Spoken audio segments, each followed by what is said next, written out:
আল্লাহর এই ঈমান বৃদ্ধি করার জন্য, আল্লাহর কাছে দোয়া কবুলের জন্য সহজ আর সবচেয়ে মজার একটা কাজ আছে। সেটা হলো অজু থাক না থাক, গোসল থাক না থাক, মাথায় কাপড় থাক না থাক, রান্নাঘরে থাকেন, মাছ করতে থাকেন, রিক্সা চালাতে থাকেন, দুটো কাজ করবেন। একটা হলো আল্লাহর জিকির করবেন, দরুদ পড়বেন, আর একটা হলো দোয়া করবেন। দোয়া মানে হাত তুলতে জরুরি না।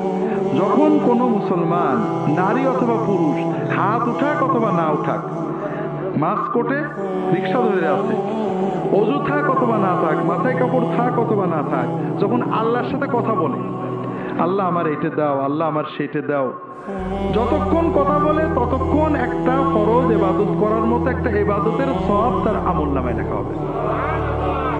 2 নম্বর লাভ হলো, এই যে দোয়া করছেন, আল্লাহ কোনো দোয়া ব্যর্থ করেন না। আপনি যা চাবেন, আল্লাহ এবারে ভর্তি পরীক্ষা দিছি, আল্লাহ এবার পরীক্ষা দেবো, আল্লাহ একটা চাকরি করছে, আল্লাহ আমার ছেলেটার এই অবস্থা এটা করে দেওয়া, এটা আপনি আল্লাহর সাথে বিড়বিড় করে কথা বলছেন, মনে মনে কথা বলছেন। আল্লাহর কাছে যাই চাবেন, আল্লাহ সঙ্গে সঙ্গে দোয়াটা কবুল করে নেবেন। তবে আল্লাহ দেবেন 3 ভাবে, 1 ভাবে। হয় যেটা চাইছেন ওইটা দেবেন, নইলে আপনার একটা বিপদ কাটিয়ে দেবেন, নইলে আল্লাহ আখেরাতে জান্নাতে আপনার জন্য সওয়াব জমা করে রাখবেন, লস নেই। 3 নম্বর, যতক্ষণ আল্লাহর সাথে কথা বলবেন মনটা ভালো লাগবে। কথা কি বুঝতে পেরেছেন? আর আল্লাহর জিকির করবেন সব সময়। জিকির, দোয়া, দরুদ শরীফ পড়ার জন্য অজু করা জরুরি না, গোসল করা জরুরি না, টুপি মাথায় দেওয়া জরুরি না, মেয়েদের মাথায় কাপড় দেওয়া জরুরি না, পাকসা পাওয়া জরুরি না।